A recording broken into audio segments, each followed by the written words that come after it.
So, brain fog. So, ano daw itong brain fog? So, brain fog is confusion, forgetfulness, and lack of clarity. Well, ang causes nito, overwork, poor immunity.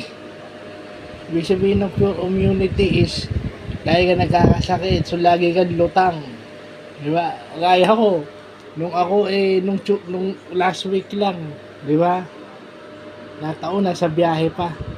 Di ba? So, pag meron ka talagang nangyaring di inaasahan, may masakit sa'yo, so yun na yun. May masakit sa'yo, minsan lutang ka, nagkakaroon ka ng brain fog.